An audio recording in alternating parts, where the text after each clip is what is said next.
Hello everyone, good morning. स्वागत है आप सभी का ऑनलाइन स्टडी जोन में। तो देखिए, आज हमारे पास है एक और साइंस का बहुत ही अच्छा टॉपिक जिसमें हम लोग देखने वाले हैं विद्युत चुंबकीय तरंग। पिछली बार अगर आपने एग्जाम दिया होगा तो आपको पता है कि इस टॉपिक से रिलेटेड एक प्रश्न पूछे गए थे, V बराबर एन लेमडा। तो आज हम इस वीडियो में इस टॉपिक से रिलेटेड बहुत सारी जानकारी देखने वाले हैं जो कि पेपर में कहीं ना कहीं अलग अलग तरीके से क्वेश्चंस बना करके पूछे जाते हैं, और हमारे पास कुछ क्वेश्चंस भी है जो कि आपको प्रैक्टिस के लिए मैं आपको आपके सामने रखने वाला हूं। तो चलिए फिलहाल शुरू करते हैं। सबसे पहले हम कॉन्सेप्ट को सीखेंगे और उसके बाद जहां पर जो ज़रूरत होगा क्वेश्चंस का मैं आपको बताऊँगा। तो देखिए, विद्युत चुंबकीय तरंग जो हैं वो 7 प्रकार के हैं और इन्हीं 7 तरंगों से रिलेटेड हमेशा प्रश्न पूछे जाते हैं। क्वेश्चंस कैसे पूछा जाएगा वो मैं आपको दिखाऊंगा, लेकिन सबसे पहले वो 7 प्रकार के जो विद्युत चुंबकीय तरंग है वो कौन कौन है उनके नाम आप एक बार देख लीजिए। गामा किरण, एक्स किरण, परावैंगनी किरण, जिसको हम लोग इंग्लिश में कहेंगे तो अल्ट्रा वायलेट रे, ठीक है, अल्ट्रा वायलेट। अगर चौथे पॉइंट की बात करें तो दृश्यमान किरण, जिसको विजिबल रे के नाम से जानते हैं। अवरक्त किरण यानी इंफ्रारेड, यहाँ पे आपका एक एक लाइन जो कि शॉर्ट में एक एक लेटर लिखे हैं आगे बताऊंगा। सूक्ष्म किरण यानी माइक्रोवेव कहते हैं, और लास्ट वाला हम 7वां रखेंगे रेडियो तरंग, जिसको रेडियो तरंग के ही नाम से यानी रेडियो वेव कहेंगे। ठीक है, यही 7 प्रकार के विद्युत चुंबकीय तरंग होते हैं और इन्हीं से प्रश्न बनते हैं। क्या प्रश्न बनते हैं, कैसे बनते हैं, वो आपके सामने रखा जाएगा। लेकिन सबसे पहले आपको ये छोटा सा जो पॉइंट है इसको समझना पड़ेगा कि तरंगदैर्घ्य किसका बढ़ता है, तरंगदैर्घ्य किसका ज़्यादा होता है, आवृत्ति किसका कम होता है, यही प्रश्न सबसे ज़्यादा पूछे जाते हैं। तो देखिए, मैंने एक छोटा सा यहाँ पे ट्रिक के थ्रू समझाने की कोशिश की है, लेकिन ध्यान से समझिएगा। जितने भी विद्युत चुंबकीय तरंग हैं उनका मैंने फर्स्ट लेटर लिखा है, यानी GXUVIMR। अब ऐसे याद रखने में थोड़ा सा आपको लगेगा कि ये क्या है, लेकिन अगर आप ध्यान से समझोगे तो G का मतलब गामा किरण, X का मतलब एक्स रे, U का मतलब हो गया अल्ट्रा वायलेट रे, V मतलब विजिबल रे, I का जो मतलब निकलता है वो इंफ्रारेड से, M से माइक्रोवेव और R से हो जाता है रेडियो वेव। अब इसको हम देखिए GXUV इमरान कर सकते हैं, मतलब थोड़ा सा एक नाम बन जाएगा, इमरान कर देंगे तो नाम बन जाएगा, आप याद रखने में आसानी होगा। AN का कोई मतलब नहीं है, लेकिन बस याद रख सकते हैं GXUV इमरान। अब देखिए यहाँ पे समझते हैं हम बात। ये जो एरो आप देख रहे हैं इधर की तरफ बढ़ रहा है, इसका मतलब क्या है? इसका मतलब ये है कि अगर हम गामा किरण से रेडियो वेव की तरफ जाएंगे तो हमारा तरंगदैर्घ्य बढ़ता है। तरंगदैर्घ्य का बढ़ता क्रम है, यानी सबसे कम गामा किरण का तरंगदैर्घ्य, सबसे ज़्यादा आपका रेडियो वेव का तरंगदैर्घ्य। लेकिन अगर हम उल्टा के आएंगे तो इधर की तरफ मैंने जो एरो लगा रखा है इसका मतलब है कि आवृत्ति का बढ़ता क्रम। कहने का मतलब कि जिसका तरंगदैर्घ्य जितना ज़्यादा होगा उसकी आवृत्ति उतनी ही कम होगी। तो कहने का मतलब हुआ कि गामा किरण का तरंगदैर्घ्य सबसे कम है लेकिन इसका आवृत्ति सबसे ज़्यादा होगा। अब इसको हम कैसे समझते हैं? तो इसका आप देखिए V बराबर क्या होता है, V बराबर एन लेमडा। V तो चाल हो गया, N का मतलब हम देखिए कहीं कहीं आपको एन लेमडा मिलता है, V बराबर कहीं कहीं एफ लेमडा, यानी F का मतलब फ्रीक्वेंसी और यहाँ पे वही N का मतलब भी आपका हम वही करते हैं, मतलब आवृत्ति। तो देखिए अब यहाँ पे ये समझिए कि अगर F और N, वैसे आपका जनरली आप पढ़े N लेमडा, तो चलो इसी पे हम लोग बात करते हैं ताकि आपको दिक्कत ना हो। V बराबर N लेमडा। अगर एक का मान बढ़ता है तो दूसरे का मान ऑटोमेटिक घटेगा। तो यहाँ पर भी वही मतलब है, अगर तरंगदैर्घ्य बढ़ता है तो आवृत्ति कम होगा। सिंपल सा लैंग्वेज में अगर मैं आपको समझाना चाहूँ कि ये इक्वल कैसे हो रहा है, अगर मान के चलिए कि हमारे पास V का मान 10 है तो दोनों तरफ इक्वल होना चाहिए, left hand side right hand side equal होना चाहिए। तो अगर हम यहाँ पे आवृत्ति अगर हमारा 2 है, इक्वल करने के लिए हमारा लेमडा कितना होगा, 5 होना चाहिए। यानी देखिए एक कम तो दूसरा ज़्यादा होगा। उसी तरह से अगर उल्टा भी रखेंगे तो अगर N को 5 रखता हूँ तो N जो लेमडा होगा वो 2 होगा, यानी 5 दूनी की 10। एक बढ़ेगा एक घटेगा, इसका मतलब यही होता है। तो यहाँ पर भी हम वही देख रहे हैं कि अगर हमारा तरंगदैर्घ्य बढ़ता है तो आवृत्ति कम होगा, आवृत्ति ज़्यादा होगा तो तरंगदैर्घ्य कम होगा। आई होप कि अब यहाँ पे आपको समझ में आ गया होगा। अब चलिए मैं आपको 2-3 क्वेश्चंस दिखाता हूँ, वहाँ पे आपको क्लियरली समझ में आएगा कि कैसे हम इसको देखेंगे। देखिए, सबसे पहला प्रश्न आपकी स्क्रीन पे दिख रहा होगा कि किसके लिए तरंगदैर्घ्य का मान अधिकतम है।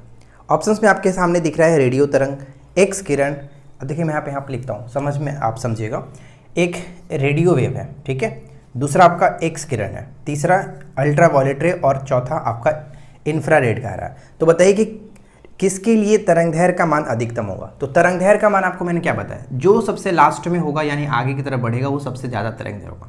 रेडियो वेव कहाँ पर है, यहाँ पर है, इसके बाद कोई है नहीं, यानी सही आंसर का यही हो जाएगा। सबसे ज़्यादा लंबा तरंगदैर्घ्य किसका होगा, रेडियो वेव का होगा। अब इसी तरह से इसमें से आपको देखना होगा एक्स किरण यहाँ पर है, अल्ट्रावायलेट यहाँ पर है, यानी इंफ्रारेड यहाँ पे, तो सबसे लास्ट में क्या हुआ, रेडियो है, तो ये आपका हो जाएगा सही आंसर। ठीक उसी तरह से अगला प्रश्न है कि इनमें से किसका तरंगदैर्घ्य न्यूनतम है, तो आप बताइए किसका तरंगदैर्घ्य न्यूनतम है। एक्स किरण दिया गया है, गामा किरण दिया गया है, उसके बाद माइक्रोवेव है, देखिए एक्स किरण है, गामा किरण दिया गया है, माइक्रोवेव है और लास्ट में रेडियो है। अब पूछा है कि सबसे न्यूनतम किसका होगा, तो सबसे न्यूनतम जो आपका सबसे पीछे हो वो आपका न्यूनतम होगा। तरंगदैर्घ्य की बात कर रहे हैं तब, तो तरंगदैर्घ्य में सबसे कम गामा किरण, यानी सही आंसर हो जाएगा ये। लेकिन अगर यही ऊर्जा की बात करता, ऊर्जा या फिर आवृत्ति, ध्यान रखिएगा, ऊर्जा का है या फिर आवृत्ति का है, दोनों में आपका सबसे जो मतलब कि लास्ट में होगा उसका ऊर्जा सबसे ज़्यादा होगा, ये चीज़ बस ध्यान रखना। अगला जो कि प्रश्न क्या कह रहा है कि अवरक्त किरणें इन दोनों क्षेत्रों के मध्य स्थित होता है, यानी जो अवरक्त किरण है किन के मध्य स्थित है। ऑप्शंस में दिया गया है रेडियो तरंग और सूक्ष्म तरंगे। देखिए मैं क्या बोल रहा हूँ, रेडियो तरंगे और सूक्ष्म तरंगे, रेडियो तरंगे और सूक्ष्म तरंगे, क्या इनके बीच इंफ्रारेड है, बिल्कुल नहीं, कट जाएगा। इसके बाद सूक्ष्म तरंगे और दृश्य प्रकाश, सूक्ष्म तरंगे कहाँ पे, माइक्रो, और दृश्य प्रकाश ये है, तो इसी के तो बीच में इंफ्रारेड है कि नहीं, तो बिल्कुल सही आंसर हो जाएगा हमारा बी, सूक्ष्म तरंगे और दृश्य प्रकाश के बीच में अवरक्त किरण स्थित है। इसके बाद निम्नलिखित में से किसमें महत्तम भेदन क्षमता होता है। अब यहाँ पे मैंने इस कॉन्सेप्ट में नहीं बताया, लेकिन मैं आपको समझा देता हूँ कि आयनन क्षमता किसका होता है और जो कि वेदन क्षमता किसका अधिक होता है, क्योंकि हमेशा ये प्रश्न पूछा जाता रहता है, तो मैं आपको बताता हूँ। देखिए अल्फा किरण अगर हम बात करें तो अल्फा किरण विद्युत चुंबकीय तरंग का पार्ट नहीं है, लेकिन क्वेश्चंस इस तरह से मिल जाता है देखने को। तो अगर पूछा जाए कि वेदन क्षमता किसका अधिक होता है, तो वेदन क्षमता में ध्यान रखिएगा, वेदन क्षमता सबसे ज़्यादा जो होता है वो आपका गामा किरण का होता है, गामा किरण का। लेकिन अगर प्रश्न में आयनन क्षमता पूछे, आयनन क्षमता किसका अधिक होता है, तो वहाँ पे हमारा अल्फा किरण होगा। ध्यान रखिए, याद रखने में भी आसानी मैं आपको बताता हूँ, अल्फा, आयनन अल्फा याद रहेगा, बाकी इसमें दिक्कत नहीं है। वेदन तो आपको याद रखना है कि वेदन जो है गामा किरण सबसे ज़्यादा होता है, क्योंकि इसमें एनर्जी भी ज़्यादा होती है ना, क्योंकि आवृत्ति का बढ़ता क्रम में सबसे देखिए ज़्यादा आपका किसका है, इसी का, यानी आवृत्ति का सबसे ज़्यादा, गामा किरण का आवृत्ति ज़्यादा है, तो वेदन क्षमता इसमें ऊर्जा ज़्यादा होगी, तो जाहिर सी बात है कि ये आपका होगा। इसके बाद देखिए क्या कह रहा है कि निम्नलिखित में से कौन सी विद्युत चुंबकीय तरंग के लिए समान रहता है। विद्युत चुंबकीय तरंग के लिए यानी सभी के लिए भी बराबर हम एम लेमडा जो पढ़ रहे हैं, तो क्या कहेंगे कि सभी के लिए हमारा वेग जो होगा वो समान होगा, क्योंकि वेग का मान बदलता नहीं है आपका, चाहे किस, वैसे भी हम यहाँ पे देखेंगे कि विशेषता में इसका पढ़ेंगे तो किसी भी माध्यम की आवश्यकता नहीं पड़ती है, निर्वात में भी निरंतर वेग से चलते हैं, इन्हें किसी माध्यम की आवश्यकता नहीं पड़ती है। तो यहाँ पे हम कहेंगे कि हम सभी किरणों के लिए, यानी जितने भी चुंबकीय तरंग आप देख रहे हैं, किरण देख रहे हैं, सभी के लिए प्रकाश का वेग उतना ही होगा, मीटर पर सेकेंड, इतना ही होता है ना, 3 × 10⁸ मीटर पर सेकेंड निर्वात में प्रकाश की चाल, तो उतना ही होगा, क्योंकि विद्युत चुंबकीय तरंग भी एक तरह के प्रकाश के रूप में, यानी कि अनुप्रस्थ तरंग होता है, और अनुप्रस्थ तरंगे, प्रकाश भी एक अनुप्रस्थ तरंग है, तो यहाँ पर भी देखिए लिखा गया इसकी विशेषता में कि ये तरंगे अनुप्रस्थ होती हैं, ठीक है, ये ध्यान रखिए। इसके बाद नेक्स्ट कह रहा है कि विद्युत चुंबकीय तरंगों की खोज किसने की थी। सबसे पहला पॉइंट ही आपके माइंड में आना चाहिए था कि विद्युत चुंबकीय तरंग की खोज किसके द्वारा की गई है।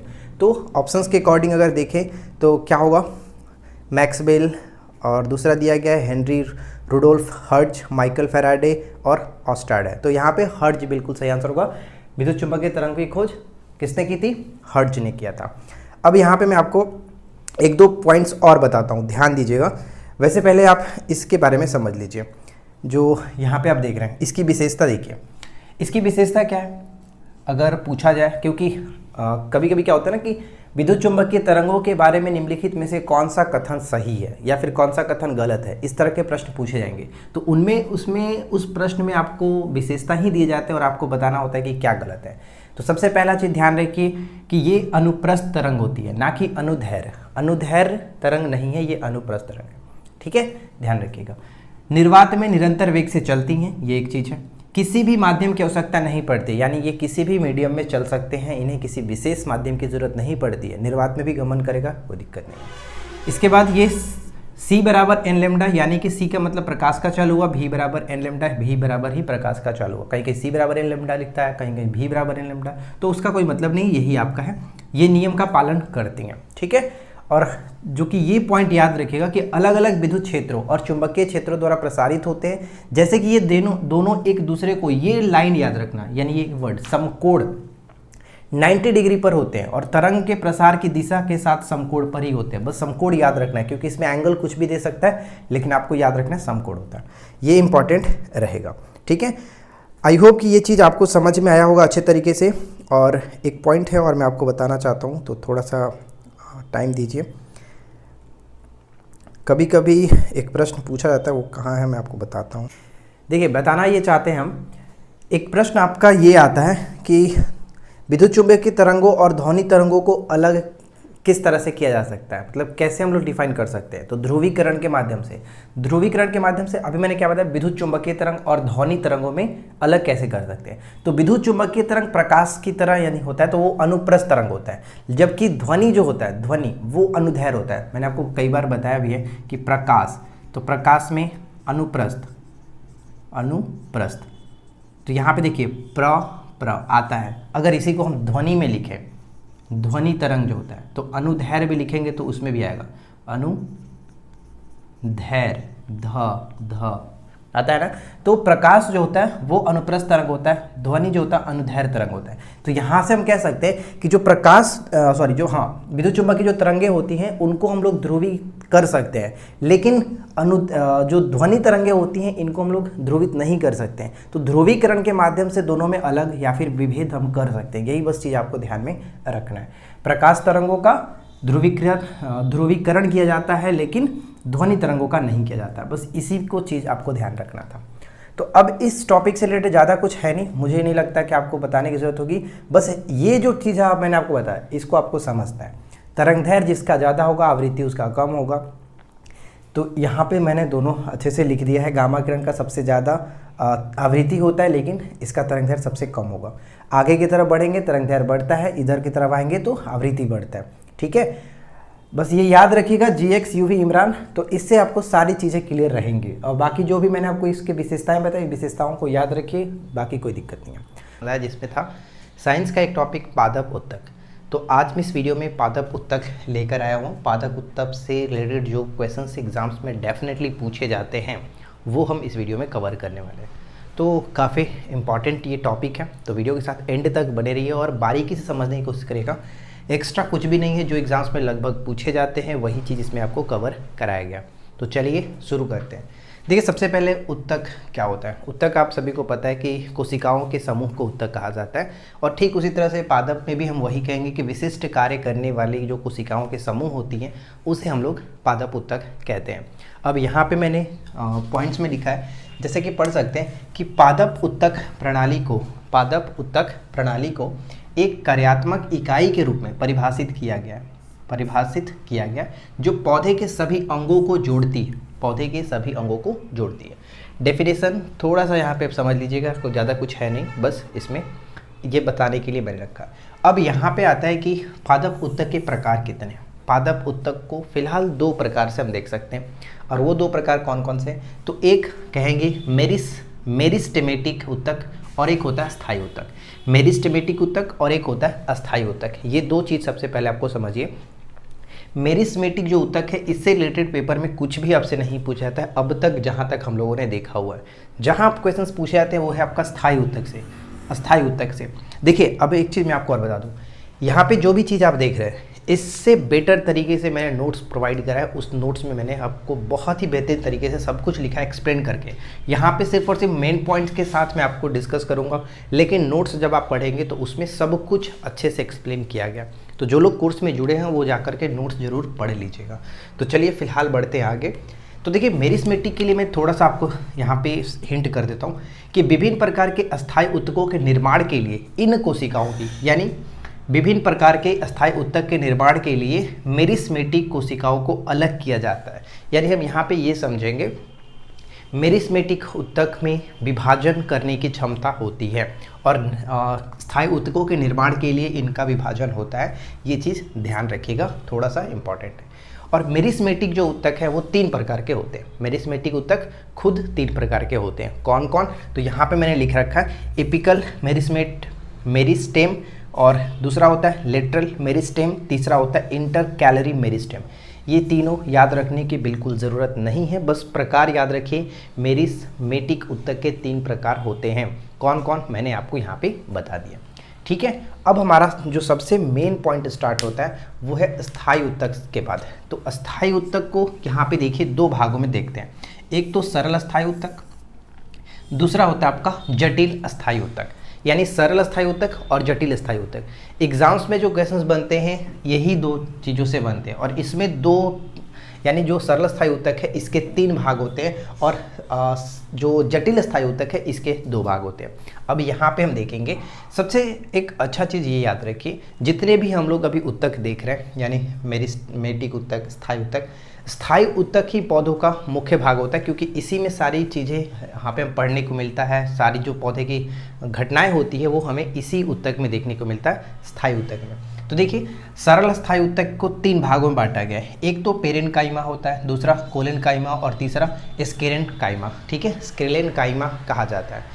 तो पेरेन्काइमा, कोलेनकाइमा और स्क्लेरेन्काइमा इससे रिलेटेड हमेशा क्वेश्चंस पूछ जाते हैं, और फ्लोएम जाइलम तो आप सभी को पता ही है। लेकिन हम आज इस वीडियो में डिस्कस करने वाले हैं कि पेरेन्काइमा के क्या क्या कार्य हैं, क्या एग्जाम्स में आपसे पूछे जाते हैं, वो मैंने यहाँ पे छोटे छोटे पॉइंट्स में लिख रखा है।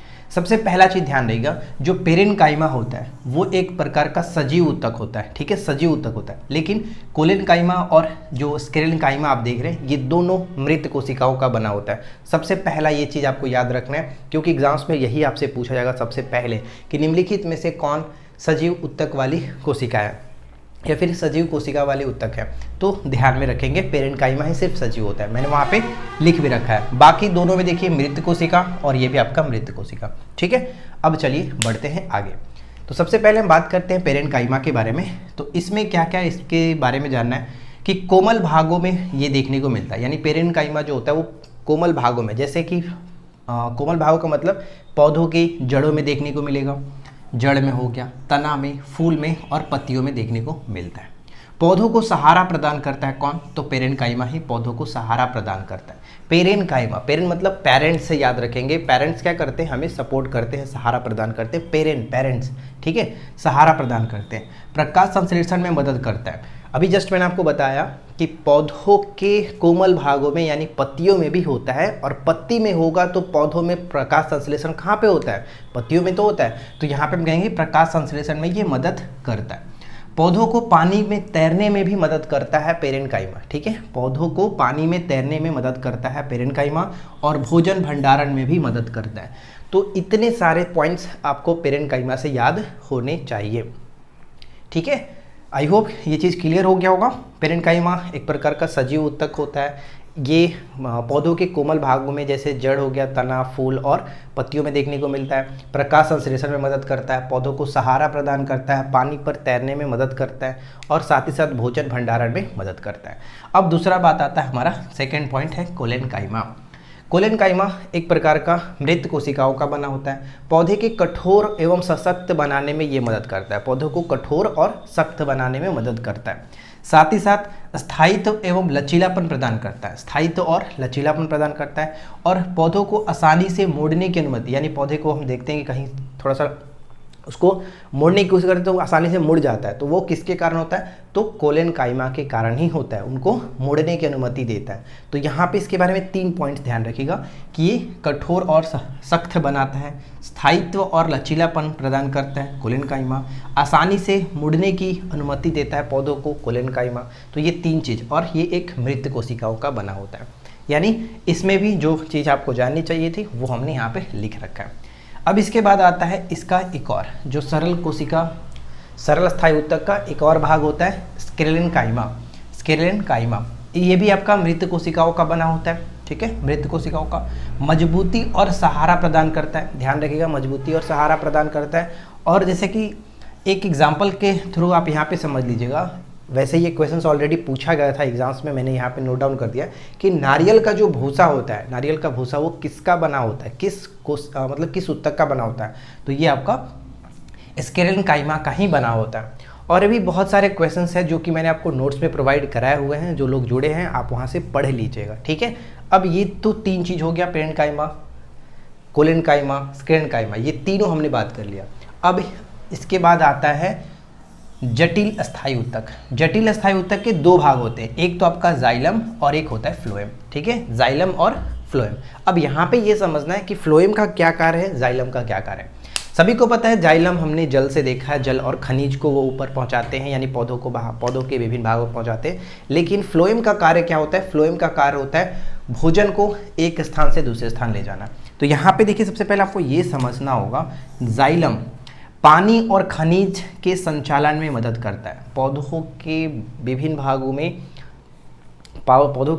में पानी और खनिज के संचालन का, यानी जल और खनिज के संचालन में मदद करता है। और यह केवल एक ही दिशा में जो कि मतलब संचालन करता है, यानी एक ही दिशा का मतलब कि सिर्फ और सिर्फ लंबवत दिशा में, कह सकते हैं लंबवत दिशा में ही ये कार्य करता है, यानी ऊपर से नीचे नहीं ला सकता, सिर्फ नीचे से ऊपर ही ले जाता है। ये चीज़ ध्यान रखिएगा, यानी लंबवत दिशा में ऊपर से नीचे, नीचे ऊपर कर सकते हैं, लेकिन ये आपका हॉरिजॉन्टल नहीं चलता है। ये चीज़ ध्यान रखिएगा, ठीक है, इंपॉर्टेंट रहेगा।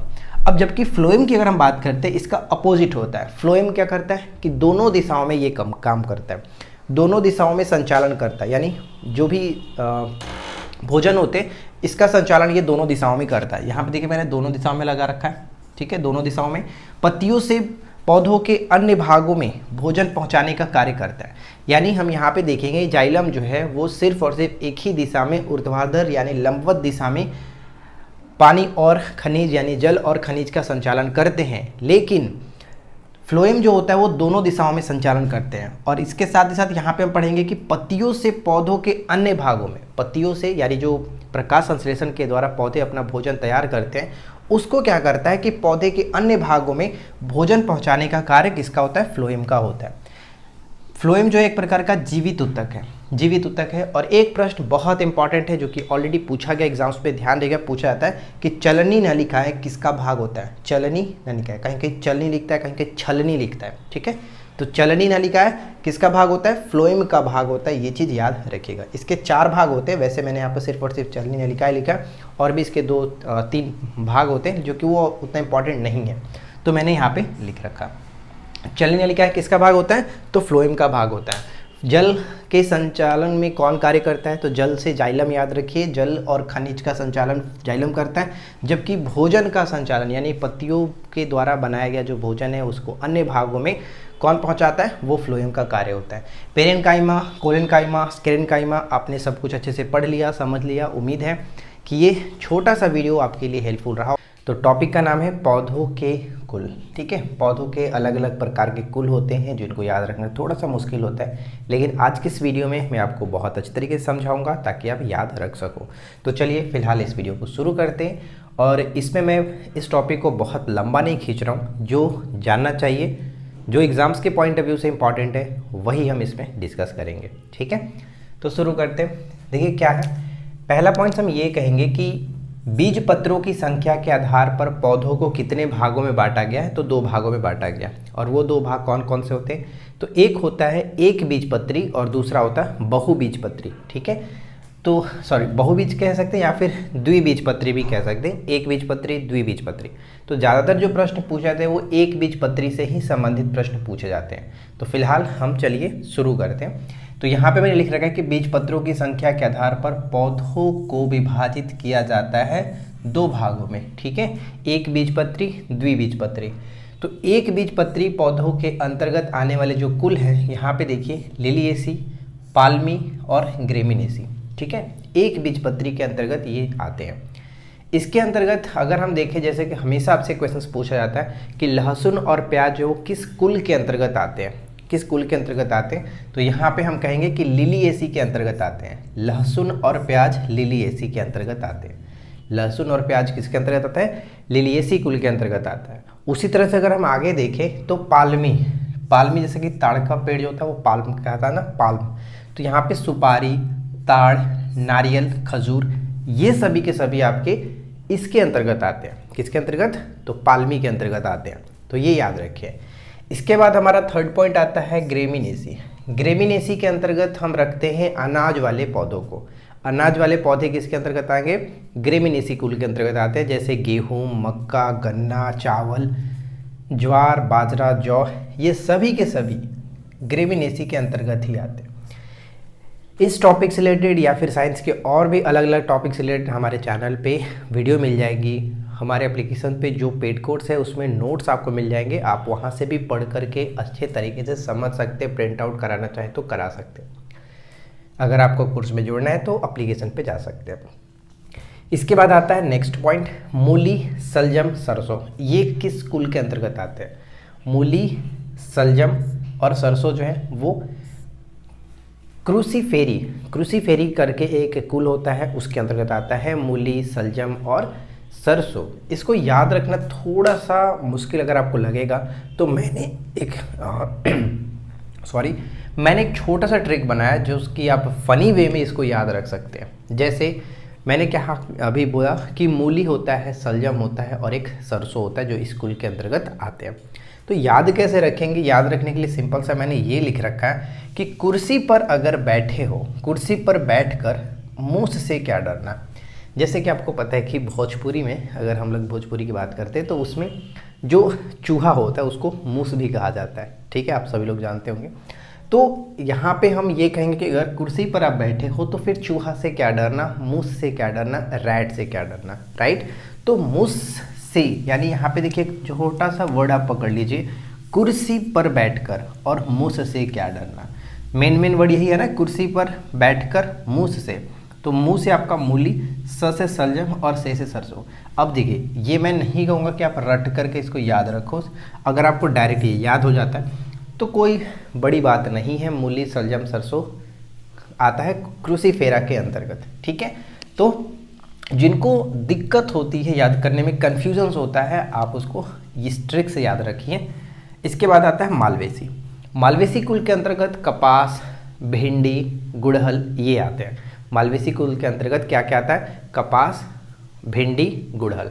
अब इसको याद रखने के लिए हमने क्या किया, एक छोटा सा ट्रिक ये बनाया कि माँ के पास भिंडी और गुड़हल है। माँ के पास तो बहुत सारी चीज़ें होती हैं हमें देने के लिए, लेकिन हम यहाँ पे सिंपल सा एक छोटा सा वर्ड याद करेंगे कि माँ के पास भिंडी और गुड़ है।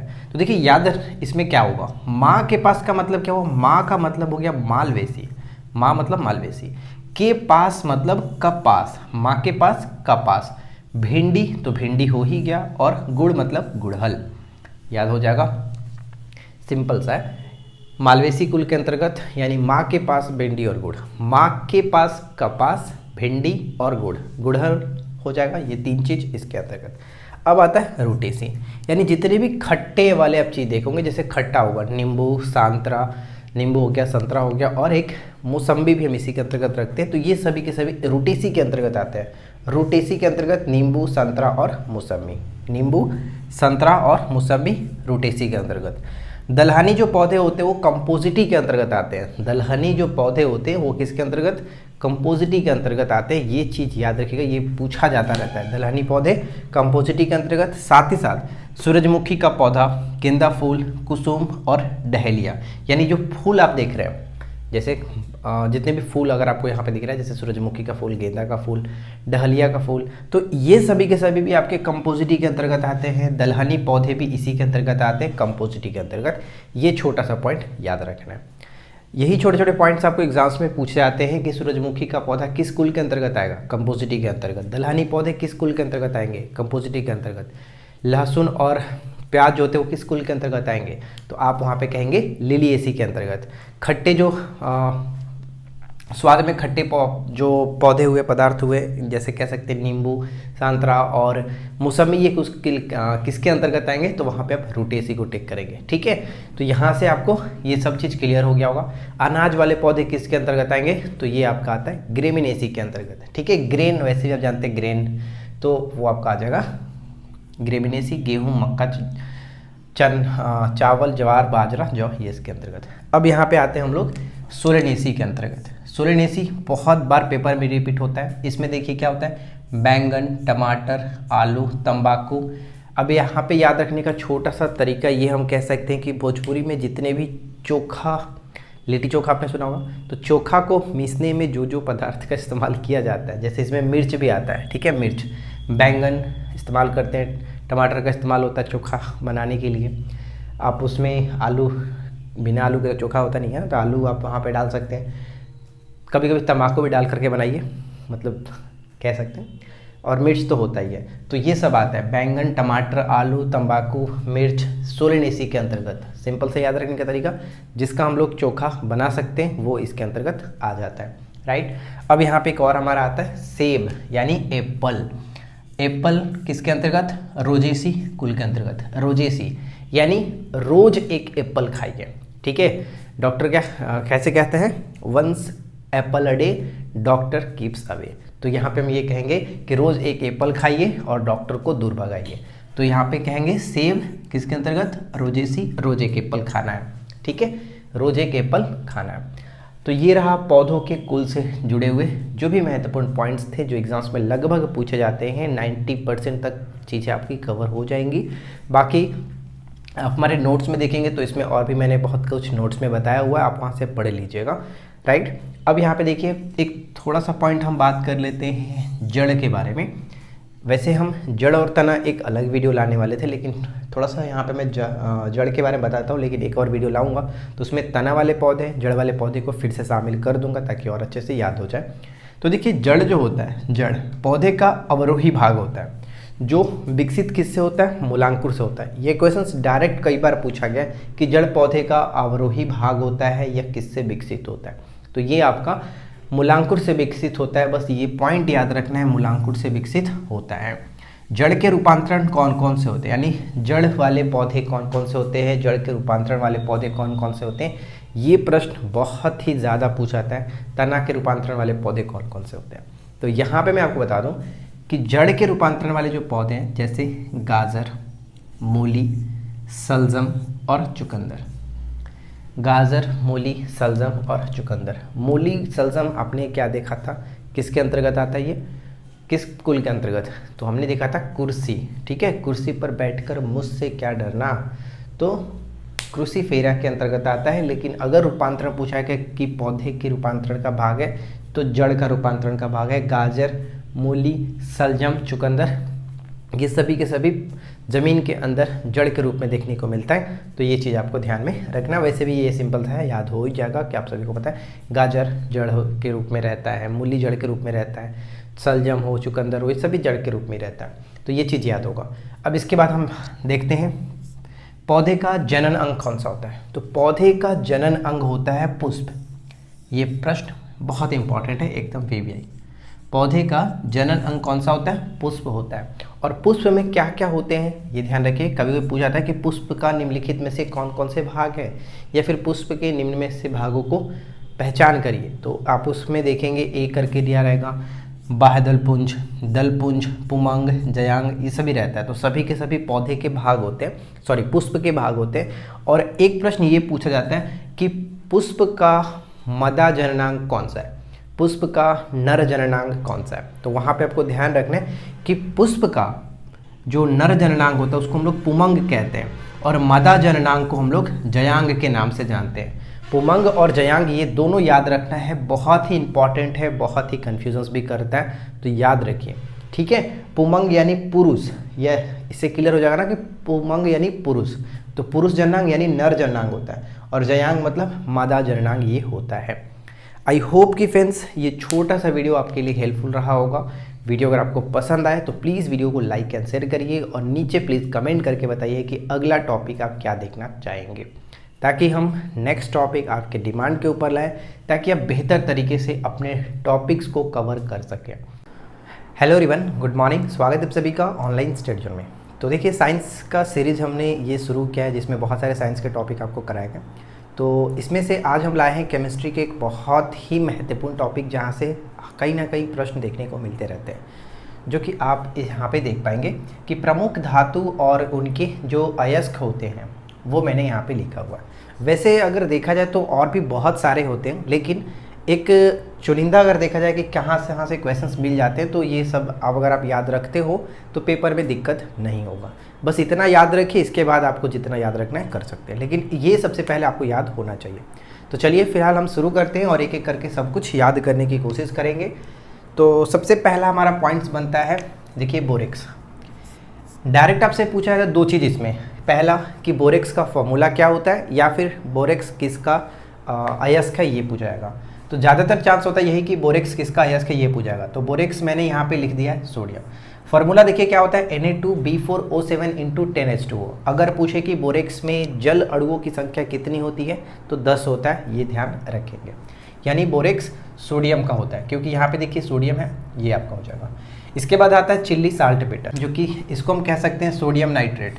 चिल्ली साल्ट पीटर किसका अयस्क होता है तो ये आपका सोडियम का होता है, NaNO3 सोडियम नाइट्रेट। ठीक है। थर्ड पॉइंट जो कि बहुत ही ज़्यादा VBI है और बहुत ज़्यादा पूछा गया, बॉक्साइट। Bauxite Al2O3 × 2H2O। इसका फार्मूला भी आपको याद होना चाहिए, क्योंकि कई बार फार्मूला भी पूछा गया है। ठीक है। Al2O3 × 2H2O, जल अणुओं की संख्या 2 होता है 2H2O। ये एल्यूमिनियम का सबसे महत्वपूर्ण अयस्क है, राइट। और एल्यूमिनियम की और भी जो बहुत महत्वपूर्ण अयस्क हैं जो बार बार रिपीट होती हैं वो यहाँ पे आप देख सकते हैं, जैसे कि कोरंडम हो जाता है, फेल्सपार होता है, फेल्सपार, क्रायोलाइट कई बार पूछा गया है, एल्यूनाइट होता है और काओलिन। ये आपका सभी के सभी महत्वपूर्ण है, इसमें कोई ऐसा नहीं कहूँगा कि आप इसको छोड़िएगा। एल्यूमिनियम के जितने भी अयस्क आपको बताया जा रहे हैं उन सभी को याद रखिए, कोरंडम, फेल्सपार, क्रायोलाइट, एल्यूनाइट, काओलिन, ये सब अपने आप में महत्वपूर्ण हो जाते हैं। नेक्स्ट आता है कार्नेलाइट।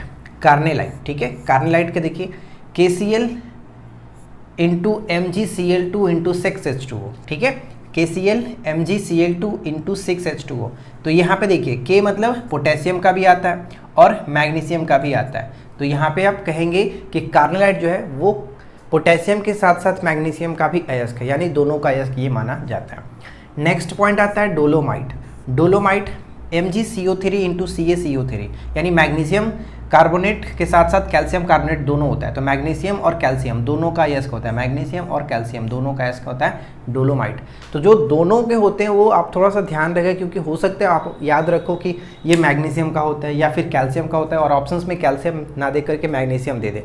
जब दोनों दे रहा है तो तब तो सही है, लेकिन अगर दोनों में से कोई एक दे रहा है तो आपको वहाँ पर ध्यान रखना है कि ये दोनों का होता है, ठीक है, याद रखिएगा।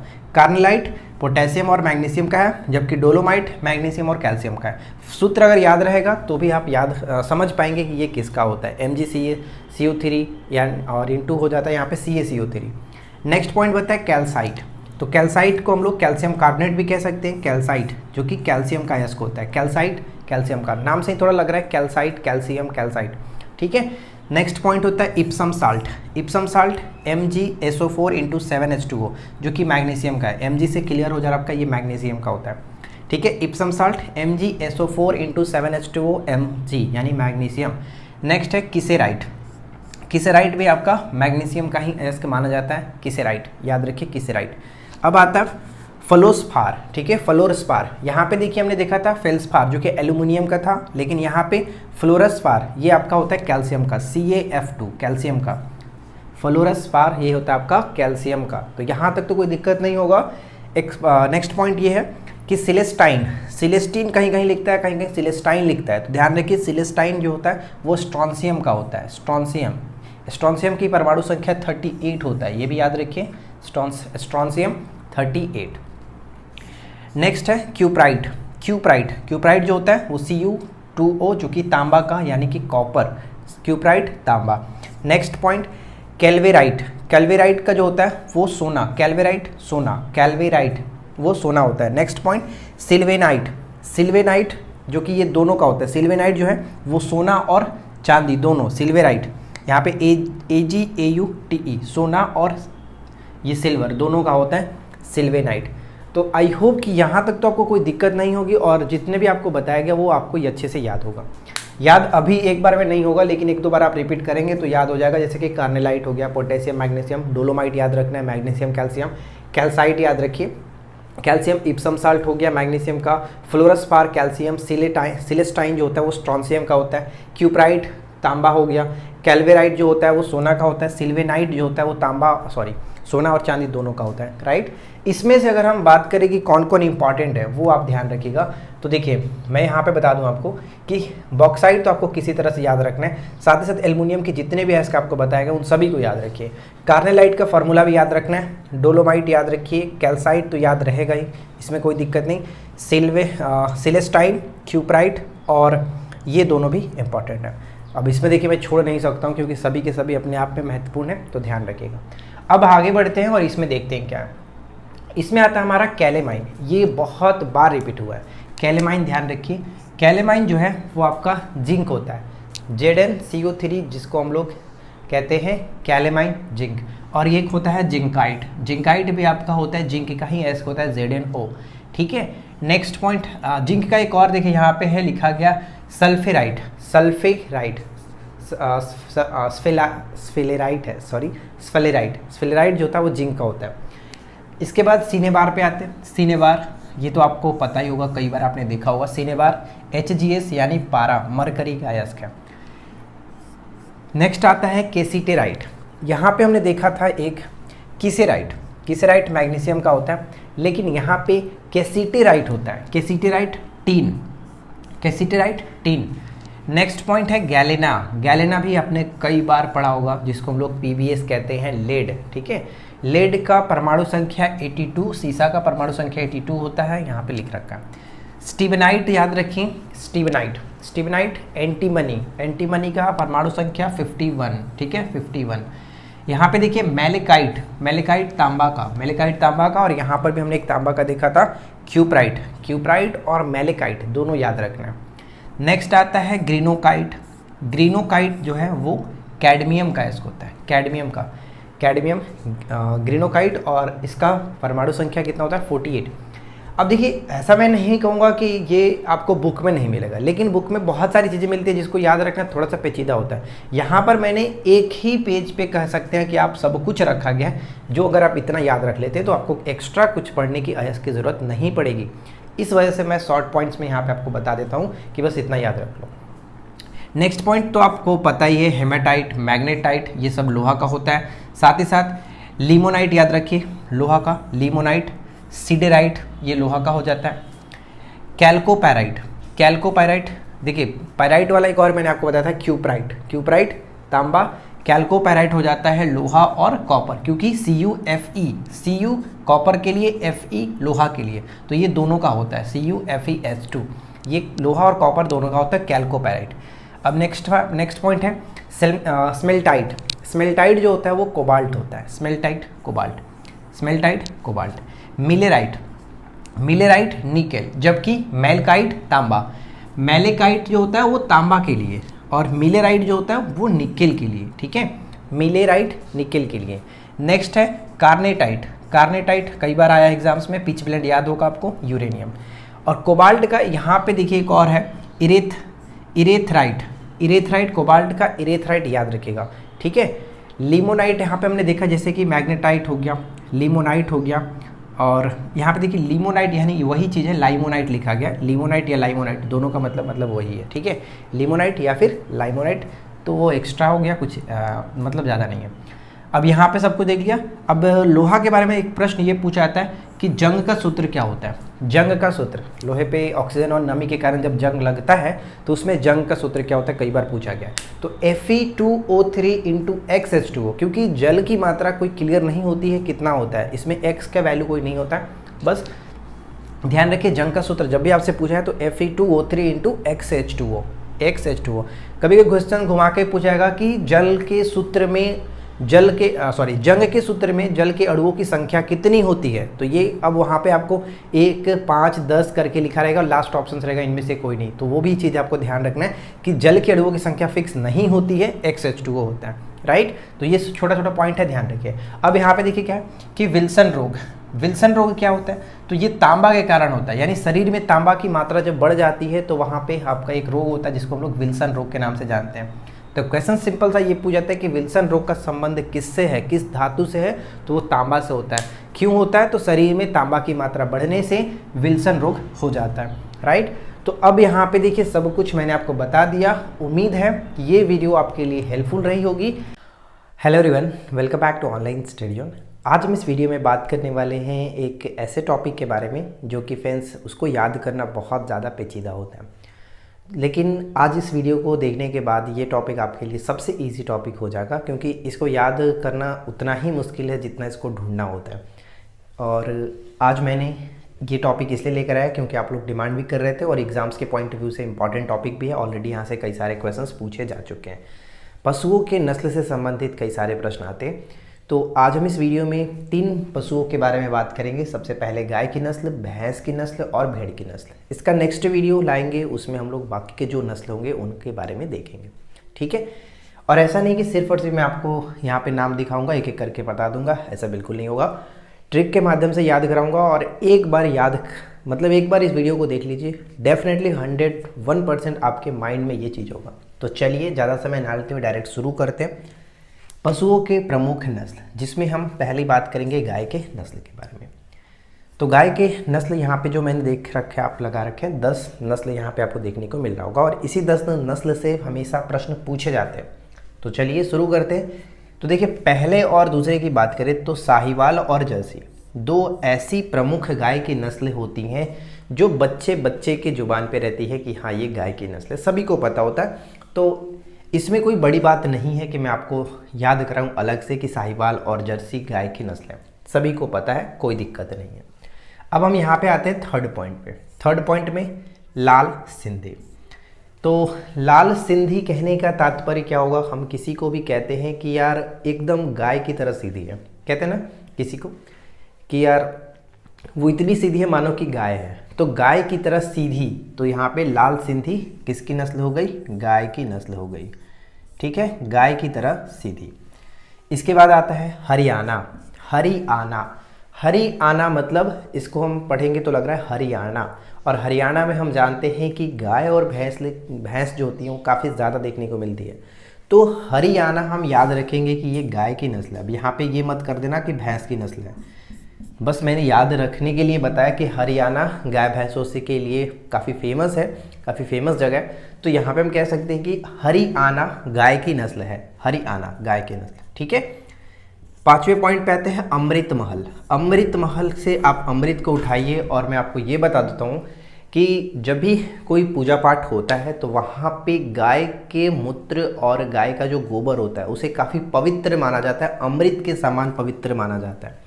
तो अमृत महल किसकी नस्ल हो गई? गाय की नस्ल हो गई। क्या मैंने आपको बताया कि किसी भी पूजा पाठ में आप बैठते हो, पूजा पाठ स्थल पे जाते हो, तो वहाँ पे गाय के मूत्र और गाय के गोबर को काफ़ी पवित्र माना जाता है, अमृत के समान पवित्र माना जाता है। इस वजह से हम यहाँ पे कहेंगे कि अमृत महल गाय की नस्ल है, राइट। अब आता है हमारा 6 पॉइंट, जो कि कृष्णा वैली। कृष्णा वैली से हम याद रखेंगे, जैसे कृष्णा नाम आता है तो कृष्णा का संबंध कहाँ से था? मथुरा से। मथुरा में गोकुल से वो संबंध रखते थे, गोकुल निवासी थे, और वहाँ पे गाय जो कि वो काफ़ी फेमस थे। आपको पता है ना कि मथुरा में गोकुल निवासी जो गाय के लिए। तो कृष्णा का संबंध कहाँ से देखेंगे हम? कृष्णा का संबंध हम गाय से रखेंगे। वैसे भी आपने कृष्णा, जो गॉड कृष्णा है, उनकी कई सारी पिक्चर्स देखी होगी जो गाय के सामने वो खड़े रहते हैं। तो कहीं ना कहीं आप याद रख सकते हैं आसानी से कि जब कृष्णा वर्ड आए तो वो गाय से संबंधित रखिएगा। कृष्णा वैली किससे? गाय से, ठीक है, कृष्णा वैली गाय से। क्लियर हो गया। अब इसके बाद आता है गिर। तो गिर को अगर हम लिखना स्टार्ट करें, जैसे मैं गिर लिखना स्टार्ट करूँगा तो सबसे पहले गा लिखूँगा, उसके बाद ऊपर में दूंगा। तो यहाँ पे क्या है? गिर मतलब गाय से ही सबसे पहले आप इसको याद हो जाएगा कि ये गिर का संबंध गाय से होगा। यानी गिर लिखने से पहले आप गा लिखोगे, और गा मतलब गाय। तो ये चीज़ क्लियर हो जाएगा कि नहीं हो जाएगा? तो आसानी से ये आप याद हो जाएगा कि गिर गाय से संबंधित है। अब यहाँ पे पॉइंट 8 जो है, ध्यान रखिएगा कि होल्स्टन फ्रीजियन नाम आपने सुना होगा, विदेशी नस्ल है। और ब्राउन स्विस से ही लग रहा है आपका कि स्विस यानी स्विट्जरलैंड, तो ये भी आपका विदेशी नस्ल है गाय की। तो फ्रीजियन और ब्राउन स्विस ये दोनों गाय की विदेशी नस्ल है। वैसे यहाँ पे साहिवाल और जर्सी भी विदेशी नस्ल है, लेकिन ये बच्चे के मुंह पे पता होता है, याद रहता है कि साहिवाल जर्सी गाय की नस्ल है, इसलिए मैंने वहाँ पे कुछ ट्रिक नहीं बताया। तो यहाँ पे याद रखना है कि फ्रीजियन और ब्राउन स्विस भी गाय की नस्ल है। इसके बाद आता है 9 और 10। 9 में ध्यान रखना है कि कांकरेज यानी कि कांक मतलब कंस, याद रखिए, और कंस का संबंध मथुरा से, मथुरा में कृष्ण थे, कृष्ण का संबंध गाय से, तो याद हो जाएगा।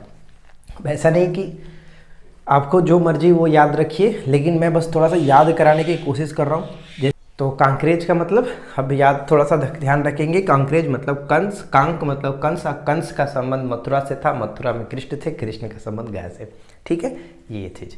और देवोनी की बात करें तो देवोनी यानी कि देवी, और गाय को हम लोग देवी की तरह पूजा करते हैं, गौ माता कहते हैं ना, तो ये याद रखिए, देवोनी मतलब देवी, गाय की तरह मतलब देवी का संबंध यहाँ पे ये याद रखिए कि गाय माता, ठीक है, गौ माता, देवी, देवोनी। तो ये सब कुछ याद हो गया होगा। एक बार रिपीट करते हैं ताकि अच्छे से और बेटर तरीके से आप याद कर सको। तो शुरू करते हैं। जैसे साहिवाल और जर्सी, सभी को पता है साहिवाल और जर्सी गाय की नस्ल है। लाल सिंधी, लाल सिंधी मतलब गाय की तरह सीधी, ये हम याद करते हैं कि कोई गाय की तरह सीधी है एकदम, लाल सिंधी। हरियाणा यानी हरियाणा में गाय और भैंसों की मात्रा बहुत ज़्यादा है, तो हरियाणा को हम गाय से याद रखेंगे कि हरियाणा गाय से। अमृतमहल, गाय का जो मूत्र होता है या फिर गोबर होता है वो अमृत की तरह पवित्र माना जाता है पूजा पाठ के लिए, तो अमृत का नाम है तो वहाँ पे आप गाय करेंगे। कृष्णा वैली, कृष्णा जी का संबंध कहाँ से था? मथुरा। कृष्णा वैली यानी मथुरा घाटी, क्या कह सकते हैं, मथुरा घाटी। कृष्णा, कृष्णा का संबंध गाय से, बस याद रखिए। कृष्णा जी जब भी आपको यहाँ पे दिखेंगे एग्जाम्स में क्वेश्चंस लिखेगा कृष्णा वैली का संबंध किस पशु की नस्ल से, तो बस गाय टिक करना। गिर गाय से हो गया। होल्स्टन, फ्रीजियन, ब्राउन स्विस, ये जो यहाँ पे आप देख रहे हैं ये गाय की विदेशी नस्ल है। कॉन्क्रेज हो गया कंक यानी कि कंस, और कंस का संबंध मथुरा से था, मथुरा में कृष्ण और वो गाय से। देवोनी का संबंध हो गया गौ माता यानी देवी, गाय माता। अब यहाँ पे आता है हमारा भैंस की नस्ल। तो गाय की नस्ल आपका अच्छे से क्लियर हो गया होगा, मुझे नहीं लगता कोई डाउट हो। एक बार और भी देख लीजिएगा, अच्छे से क्लियर हो जाए। अब आता है यहाँ पे भैंस की नस्ल। तो भैंस की नस्ल में यहाँ पे आप देख सकते हैं कि 1 से 7 तक मैंने इंपॉर्टेंट वाले भैंस की नस्लों को यहाँ पे इंक्लूड किया है। अगर कुछ छूट भी जाता है तो आप उनको इसके बाद याद रख लीजिएगा या फिर अपने से कोई ट्रिक लगा लीजिएगा, याद रहेगा। लेकिन यहाँ पे जो मैंने लगाया वो सबसे महत्वपूर्ण वाले हैं। तो देखिए सबसे पहले मुर्रा। मुर्रा को कैसे याद रखेंगे? हरियाणवी में तो बोला ही जाता है मुर्रा, जैसे कि वहाँ पे मोरा कहा जाता है, लेकिन हम यहाँ पे कहेंगे मुर्रा। ताऊ मुर्रा भैंस कहाँ गई, किसी से कह सकते हैं ना कि ताऊ मुर्रा भैंस कहाँ गई, जैसे मोरा होता है लेकिन हम यहाँ पे कहेंगे मुर्रा। मुर्रा भैंस कहाँ गई, याद रखिए, जो भी कहना चाहें आप कह सकते हैं। अब किसी को हम लोग उसके सूरत को हम लोग भैंस की सूरत से कोलरेट कर लेते हैं, नहीं करना चाहिए लेकिन कर लेते हैं, बस याद रखने के लिए मैं बता रहा हूँ, तो कोई सीरियस नहीं होगा, ठीक है, बस फनी वे में याद रखिए। सूरती, किसी की सूरत को हम लोग भैंस की सूरत की तरह कंपेयर कर देते हैं कि यार एकदम भैंस की तरह सूरत है, सुरती उसकी सूरत भैंस की तरह है, तो बस ये याद रखिए सुरती यानी भैंस, ठीक है। नेक्स्ट पॉइंट आता है जफराबादी और नागपुरी। तो इन दोनों को हम एक साथ याद रखने की कोशिश करेंगे। जैसे जफर नाम का कोई व्यक्ति है, जफराबादी यानी जफर नाम का कोई व्यक्ति है और अपने गांव में वो नागपुरी भैंस लेकर आता है। नागपुरी भैंस लेकर के आता है, नागपुरी, तो उसके मोहल्ले में वाह वाह होते हैं। तो जफराबादी और नागपुरी दोनों एक साथ याद रखेंगे, भैंस की नस्ल है। यानी जफर नाम का कोई व्यक्ति नागपुरिया भैंस लेकर के आता है तो उसके गली में वाह वाह होते हैं, याद रखिए। इसके बाद आता है बन्नी। बन्नी बहुत अच्छा है, याद रख सकते हैं, जैसे कि खा खा करके भैंस की तरह बनी हुई है। कहते हैं ना किसी को यार इतना खाती है कि क्या कहा जाए, तो खा खा करके भैंस की तरह बनी हुई है। बन्नी यानी भैंस, ये याद रखेंगे। महसाना, हर महीने वो सनी रहती है। सनी यानी भैंस को आप देखोगे ना तो जहाँ भी कीचड़ मिलता है वो वहाँ पे लपेट जाती है, मतलब वो गंदे रहने की कोशिश ही करती है। तो बस ये याद रखिए कि महसाना, हर महीने वो सनी रहती है। सनी यानी सना, महसाना, कोई अच्छा ट्रिक नहीं लग रहा है लेकिन याद कर सकते हैं, या फिर आप ऐसे भी याद रखिए, महसाना भैंस की नस्ल है। अब देखिए भदावरी, भद्दा, भैंस की तरह भद्दा। गाय और भैंस में कंपेयर करोगे तो गाय काफ़ी अच्छा सुंदर लगती है क्योंकि गौ माता होती है, लेकिन भैंस को हम लोग हमेशा इसी नज़र से देखते आ रहे हैं बचपन से ही कि भद्दा, ठीक है। भदावरी भैंस की नस्ल है, भदावरी, राइट। तो यहाँ पे आप ध्यान रखिए कि भैंस की जो प्रमुख नस्लें हैं, मुर्रा, मोरा भैंस कहाँ गई, ताऊ से पूछा है, ताऊ मोरा भैंस कहाँ गई। सूरती, किसी की सूरत को हम लोग भैंस के साथ करते हैं, सूरती, उसकी सूरत भैंस की तरह, सूरती हो गया। जफराबादी यानी जफर नाम का कोई व्यक्ति है, नागपुरिया भैंस लेकर के आता है तो उसके गली में वाह वाह होते हैं। इसके साथ ही हम बनी को कहते हैं, यानी कि वो खा खा कर भैंस की तरह बनी हुई है, बनी, ये कहते हैं। महसाना, मैंने जो बताया आपको याद रखना है तो रखिए, नहीं तो आप अपनी मर्जी से कुछ बना लीजिएगा। उसके बाद है भदावरी, भदावरी यानी भैंस की तरह भद्दा, भदावरी। तो ये चीज़ क्लियर हो गई, भैंस की नस्ल है। अब हम आते हैं भेड़ की प्रमुख नस्लों पर। तो भेड़ की प्रमुख नस्लों के अंतर्गत अगर हम देखें तो यहाँ पे मैंने 10 पॉइंट लगा रखे हैं, इसमें से कुछ ही इंपॉर्टेंट है लेकिन कुछ मैंने जो इसके नस्ल है तो लगा दिया है। तो चलिए देख लेते हैं। जैसे कैमरून, कैमरून, मैरून आपने देखा होगा, कैमरून, मैरून, ठीक है, कैमरून, मैरून, मैरून कलर का कलर होता है ना, मैरून कलर। तो मुझे मैरून कलर की भेड़ पसंद है, मैरून कलर की भेड़ मुझे काफ़ी पसंद है। कैमरून, मैरून कलर की भेड़ पसंद है। मैरून, यहाँ से हम ये उठा लेंगे, मैरून, मैरून कलर की भेड़ मुझे पसंद है। अब आता है सेकंड, मैरिनो।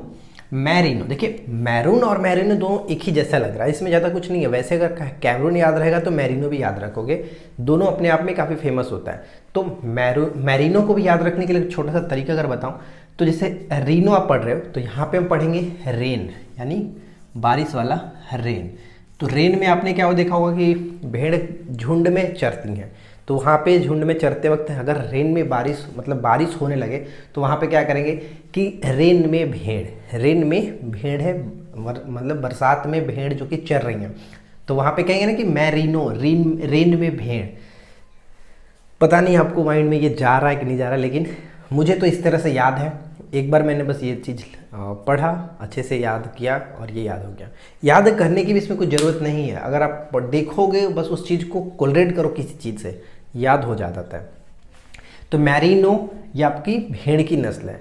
अब यहाँ पे देखिए बागड़ी या सोनाड़ी, बागड़ी या सोनाड़ी कैसे याद रखेंगे, तो सुल्तान मूवी आई थी, ठीक है, सुल्तान मूवी, अनुष्का शर्मा और सलमान खान जो थे उनमें आपने देखा होगा, उसमें एक सॉन्ग था बेबी को बेस पसंद है, बेबी को बेस पसंद है। तो हम यहाँ पे क्या कहेंगे कि बागड़ी जो आप देख रहे हैं, बागड़ी को हम लोग बावली ले लेते हैं, बावली को मतलब बावली सोनाली, सोनाड़ी जो है उसको सोनाली करते हैं, बावली सोनाली को भेड़ पसंद है, ये कहेंगे।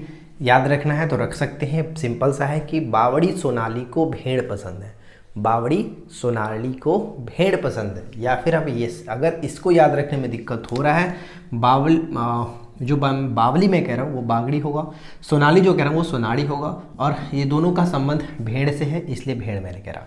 लेकिन अगर आपको याद करने में दिक्कत हो रहा है तो यहाँ पे ध्यान दीजिए कि दोनों में अड़ा अड़ा आ रहा है, यहाँ पे भी और भेड़ की नस्ल में भी, तो आप भेड़ यहाँ पे जो देख रहे हैं, ठीक है।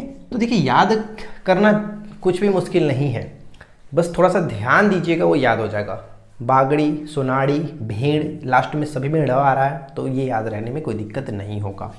इसके बाद आता है नेलसरी। देखिए नेलसरी, हसाली, पुगल, चोकला और ये मालपुरी, इस पर कोई ट्रिक तो नहीं बन रहा है, लेकिन अगर आप याद रखोगे तो आसानी से याद हो जाएगा, क्योंकि वैसे तो मैंने सब कुछ क्लियर कर दिया। अगर ऑप्शंस में मिलेगा तो आपको छांटना ही होगा कि ये किसकी नस्ल है, तो आप आसानी से छांट लोगे कि इसमें से जो आएगा तो वो भैंस की नस्ल है, इसमें से जो आएगा गाय की नस्ल है, जो बचा वो भेड़ की नस्ल है। तो और बाकी जो मैं आपको बताऊंगा जैसे मुर्गी की प्रमुख नस्ल, मछली की प्रमुख नस्ल, तो वहाँ से आसानी से क्लियर हो जाएगा। बस आपको इस ध्यान रखना है कि नेलसरी मैंने नाम सुना है, हसाली मैंने नाम सुना है, पुग्गल मैंने नाम सुना है, चोकला सुना है, तो ये सब याद नाम होना चाहिए, ठीक है। और मालपुरी हो गया, और साथ ही साथ यहाँ पे गद्दी। तो गद्दी से तो ये क्लियर होगा, क्योंकि अगर आप भेड़ को देखोगे तो भेड़ की जो बाल होता है ऊपर में काफ़ी गद्दीदार होता है, ठीक है, गद्दीदार। और एक जो गद्दी आप देख रहे हैं, गद्दी वाला मतलब बहुत ही ज़्यादा इस पे उसके जो खाल होते हैं वो बहुत ज़्यादा गद्दीदार होते हैं, इसलिए इस भेड़ का नाम ही है गद्दी। आई होप कि ये चीज़ आपको क्लियरली समझ में आ गया होगा कि कैसे याद रखना है और क्या इम्पोर्टेंट है आपके लिए।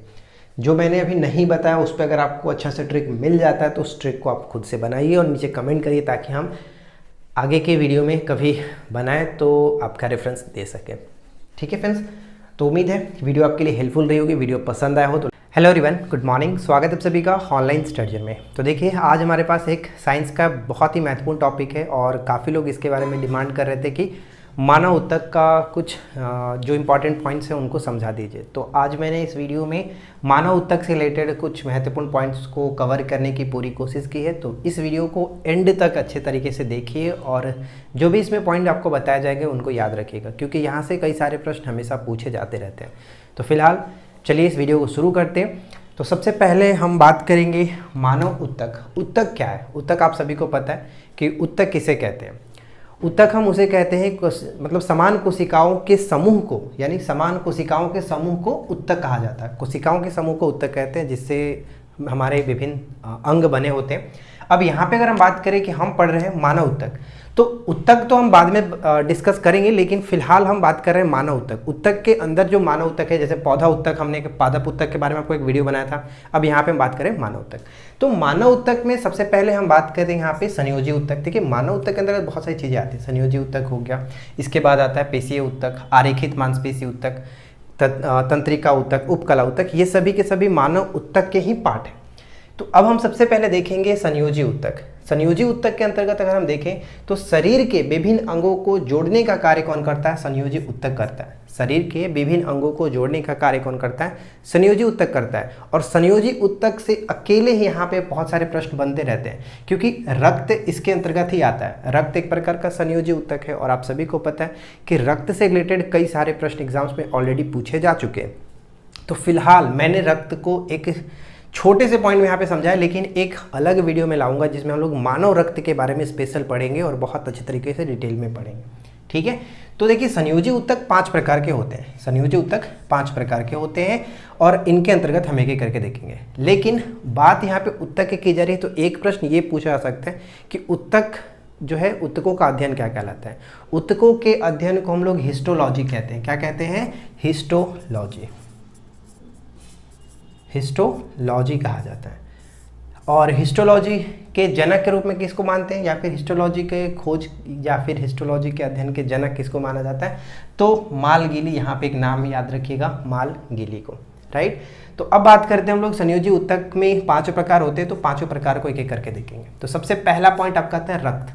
रक्त एक प्रकार का संयोजी उत्तक है और यहाँ से एक प्रश्न बनता है कि संयोजी उत्तक है, ठीक है, लेकिन रक्त का पीएच वैल्यू क्या होता है? रक्त से बहुत सारे प्रश्न बनेंगे, लेकिन इस वीडियो में मैं बहुत ही कम पॉइंट्स के साथ ही डिस्कस करूंगा, क्योंकि ये अपने आप में एक चैप्टर बन जाएगा मानव रक्त। इसका नेक्स्ट टॉपिक जो हम लाएंगे वो मानव रक्त आपको करा देंगे।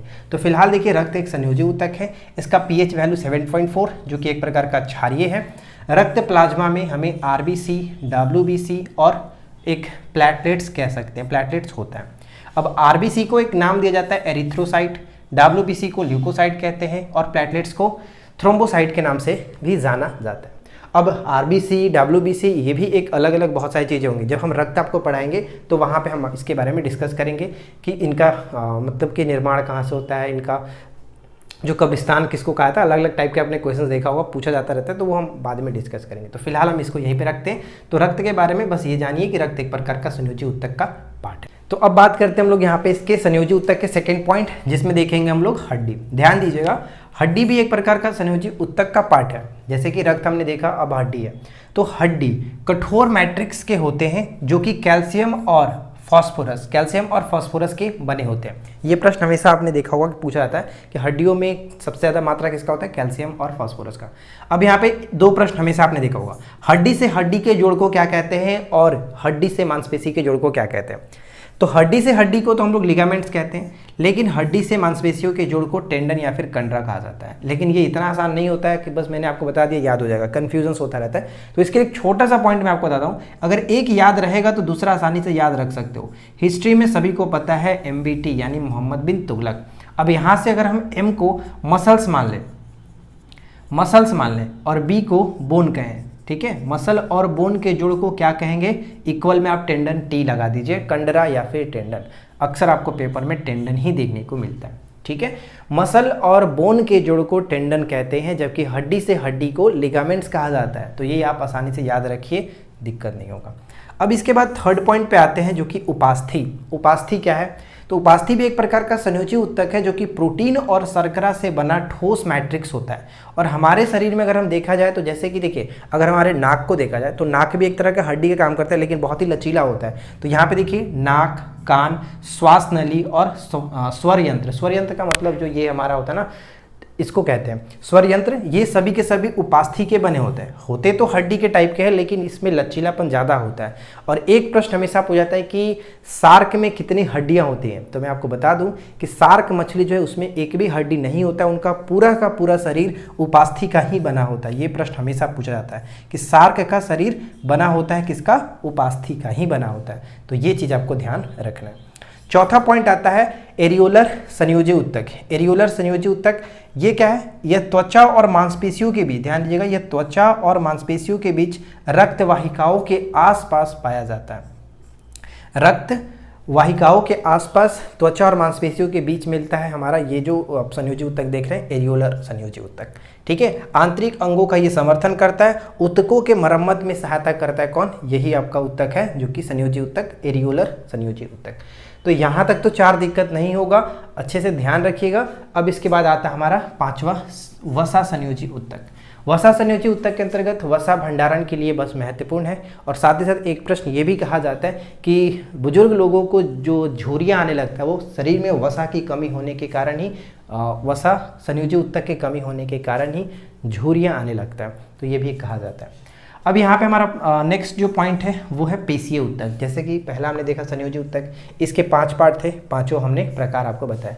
अब हमारा सेकेंड पॉइंट कि पेशीय ऊतक। पेशीय ऊतक के अंतर्गत क्या है? पेशी यानी कि मांसपेशी से रिलेटेड आपको लग रहा होगा, वही है कि इसमें विशेष संकुचनशील प्रोटीन होते हैं जो गति के लिए उत्तरदायी होते हैं। सिंपल सा आप ये याद रखिए कि ये मांसपेशियाँ, यानी इसी ऊतक से मांसपेशियाँ हमारी बनी होती है। पेशीय ऊतक से मांसपेशियाँ बनी होती है, शरीर की रक्षा करता है यही ऊतक। ठीक है, पेशीय ऊतक शरीर की रक्षा करता है।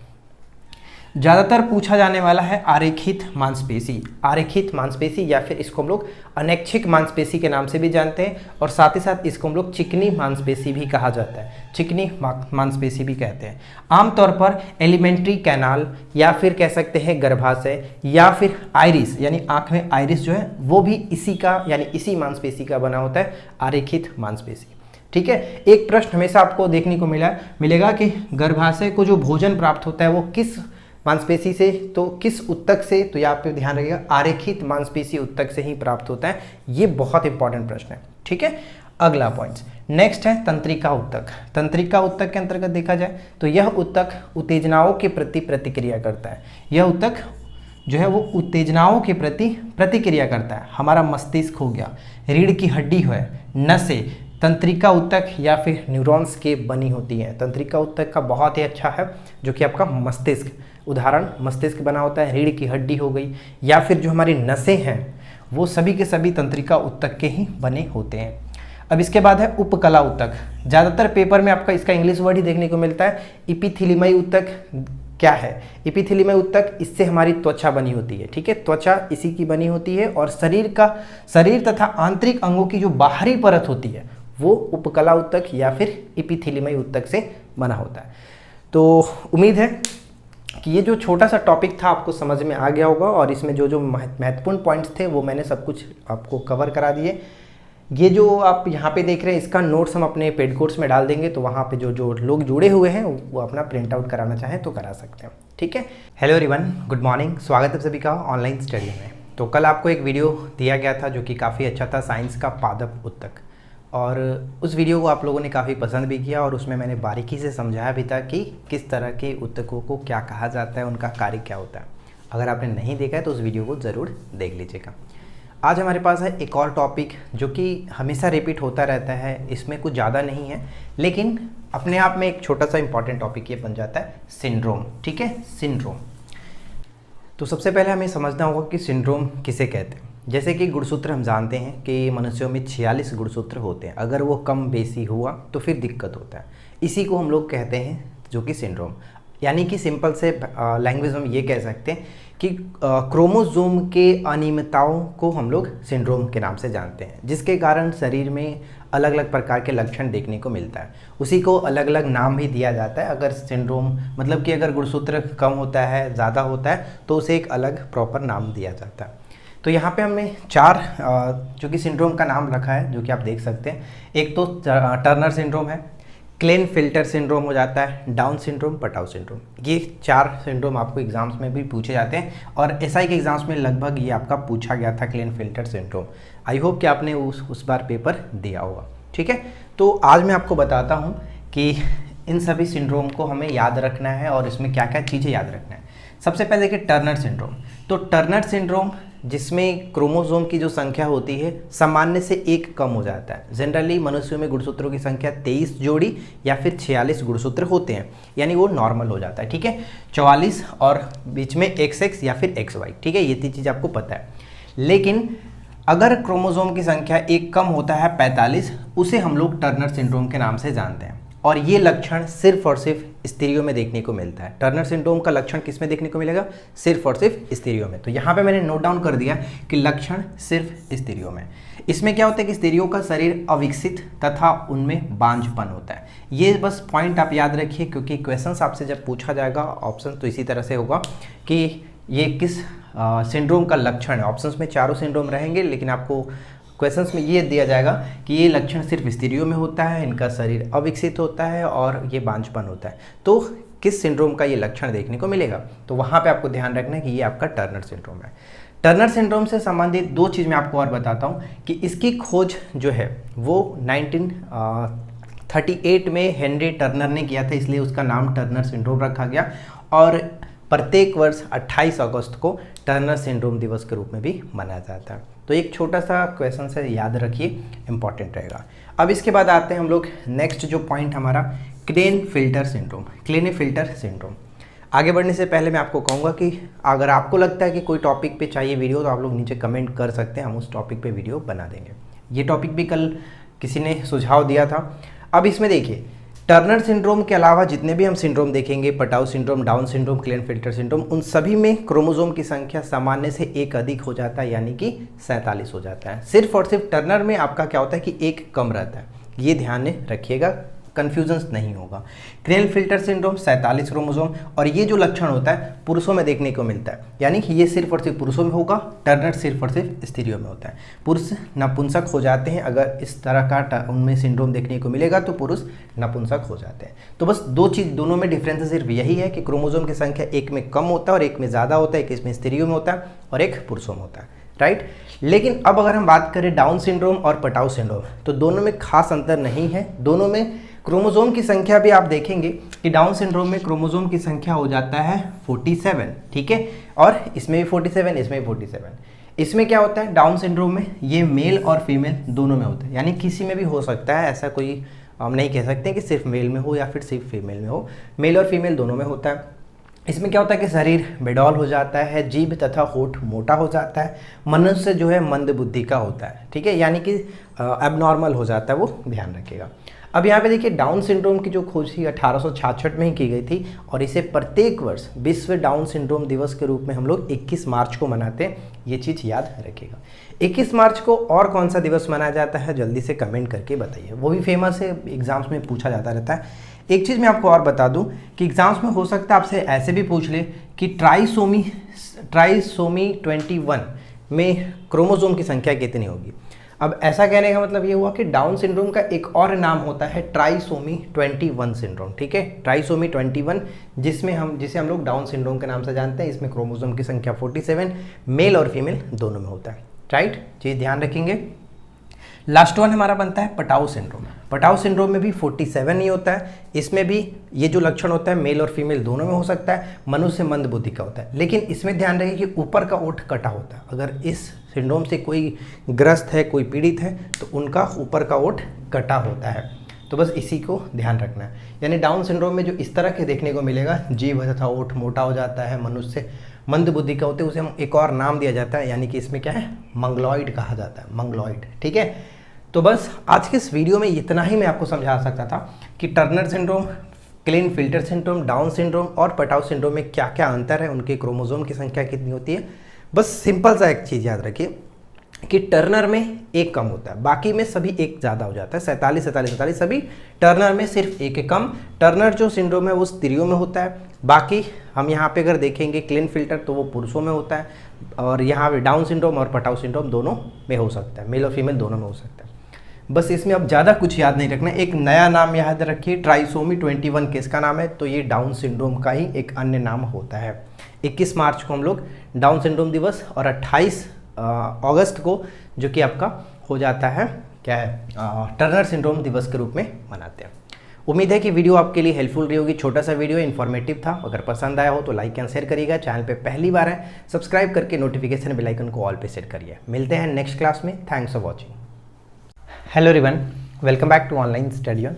आज हम इस वीडियो में बात करने वाले हैं साइंस के एक छोटी से टॉपिक के बारे में जहां से क्वेश्चंस पूछे जाने की चांसेस हाई रहती है।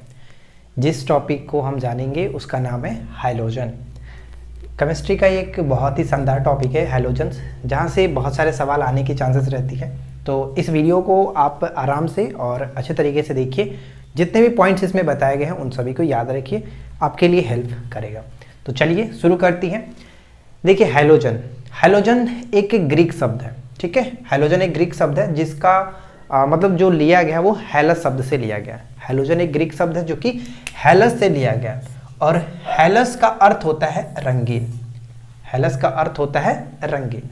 तो ये चीज़ ध्यान रखिएगा, अगर पूछा जाए कि हाइलोजन का अर्थ क्या होता है तो रंगीन होता है। वैसे ये नहीं पूछा जाएगा।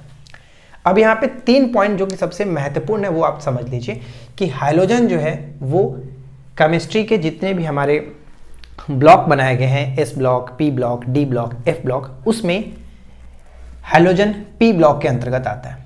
पी ब्लॉक के अंतर्गत आता है, ठीक है, पी ब्लॉक के अंतर्गत आता है। तो पी ब्लॉक के जो तत्व होते हैं कहाँ से आते हैं? 13 से लेकर के 18 तक का जो कॉलम बना गया है उसको कहते हैं। 13 से लेकर के 18 तक के कॉलम को हम पी ब्लॉक कहते हैं। और जो हमारा हाइलोजन आता है वो वर्ग 17 के अंतर्गत आता है, यानी इसके मिड में 17 के अंतर्गत आता है। तो हम कह सकते हैं कि हाइलोजन पी ब्लॉक का तत्व है, पी ब्लॉक के अंतर्गत आता है। या फिर इसको आप 7A के रूप में भी जानते हैं, 7A के रूप में जानते हैं, ठीक है। हाइलोजन के अंतर्गत अगर हम बात करें तो सबसे पहला इसका तत्व आता है फ्लोरीन, क्लोरीन, ब्रोमीन, आयोडीन और स्टेटिन आता है। तो यहाँ पे हम कह सकते हैं कि इसका प्रथम सदस्य फ्लोरीन होता है और इसका अंतिम सदस्य स्टेटिन होता है। स्टेटिन एक प्रकार का रेडियोधर्मी तत्व है, यानी रेडियो एक्टिविटी जो कि ये एलिमेंट है। तो ऐसे भी पूछा जा सकता है कि हाइलोजन ग्रुप का कौन सा तत्व जो कि रेडियोधर्मिकता को प्रदर्शित करता है, रेडियो एक्टिविटी जो कि प्रदर्शित करता है, तो वो आपका स्टेटिन होता है। इसको आप याद रखेंगे, राइट, क्लियर है। अब यहाँ पे बात आती है कि क्रियाशीलता का क्रम क्या होता है। तो क्रियाशीलता के क्रम की अगर हम बात करें कि वो जो तत्व है वो कितना क्रियाशील है, कैसे कैसे हम देखते हैं, तो यहाँ पे ध्यान दीजिएगा कि क्रियाशीलता के क्रम को देखें तो फ्लोरीन से आयोडीन तक घटता है। यानी कि सबसे ज़्यादा जो अभिक्रियाशील जो तत्व है हाइलोजन ग्रुप में वो सबसे ज़्यादा कौन है? फ्लोरीन। ये क्वेश्चन बहुत बार रिपीट हुआ है। तो यहाँ पे सर्वाधिक अभिक्रियाशील जो कि फ्लोरीन होता है, इसको याद रखिए। और मैंने यहाँ पे क्रम भी लगा रखा है कि सबसे ज़्यादा आपका फ्लोरीन होता है, उसके थोड़ा सा कम क्लोरीन, उसके कम ब्रोमीन, उसके बाद आयोडीन। ये इसका क्रम होता है। ये चीज़ याद रखिए, एग्जाम्स में ऐसे भी पूछा जाता है, पहले आपने देखा होगा, पूछा भी गया, ठीक है। तो ये आप कंपेरिजन जो किया गया वो चीज़ इंपॉर्टेंट है, उसको याद रखेंगे, क्लियर है। अब यहाँ पे एक पॉइंट्स ये है कि अंतिम कोश में इलेक्ट्रॉन की संख्या कितनी होती है? अंतिम कोश में इलेक्ट्रॉन की संख्या 7 होता है, यानी 12वें कोश में इलेक्ट्रॉनों की संख्या कितनी होती है? 7 होती है। या फिर हम इसको दूसरे भाषा में भी कह सकते हैं कि हाइलोजन ग्रुप के संयोजकता कितनी होती है? संयोजकता किसको कहते हैं? वैलेंसी इलेक्ट्रॉन, उसी को कहा जाता है कि 12वें कोश में जितने इलेक्ट्रॉन बच जाते हैं उसको हम लोग कहते हैं वैलेंसी इलेक्ट्रॉन संयोजकता, राइट। तो ये हमारा हो जाता है, ध्यान रखिएगा, 7 कि अंतिम कोश में हाइलोजन ग्रुप के सभी तत्व के अंतिम कोश में इलेक्ट्रॉन की संख्या कितनी होगी? तो 7 होती है, 7, क्लियर है। हाइलोजन मुक्त अवस्था में नहीं पाए जाते हैं। ये चीज़ ध्यान रखिएगा कि हाइलोजन कभी भी मुक्त अवस्था में नहीं पाए जाते, ये संयुक्त यौगिक में मिलते हैं, संयुक्त रूप से यौगिक के साथ ही मिलते हैं। तो ये पॉइंट एक याद रखिएगा, विशेषता में या फिर कथन के फॉर्मेट में क्वेश्चंस पूछा जा सकता है। तो आपको ध्यान रखना कि ये गलत होगा, हाइलोजन मुक्त अवस्था में नहीं पाए जाते, नहीं पाए जाते, राइट। सबसे अधिक विद्युत ऋणात्मक तत्व कौन सा है?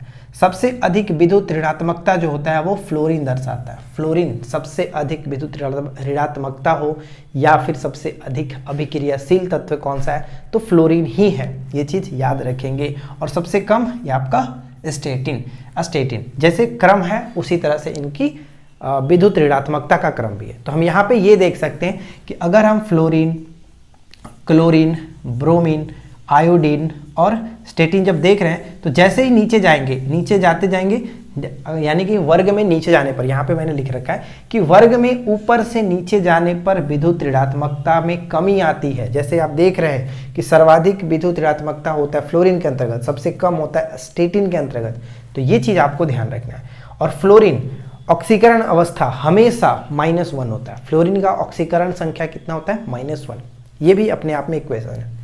तो यहाँ तक जितने भी चीज़ें मैंने आपको बताया वो आपको अच्छे से याद होना चाहिए। खास करके 2-3 पॉइंट्स, जैसे कि हाइड्रोजन के बातम कोष में इलेक्ट्रॉनों की संख्या कितनी होती है? 7। सबसे अधिक क्रियाशील या सबसे अधिक अभिक्रियाशील तत्व कौन सा है? फ्लोरीन होगा। इनका क्रम आप याद रखेंगे। क्रम क्या होता है? किस वर्ग में आते हैं?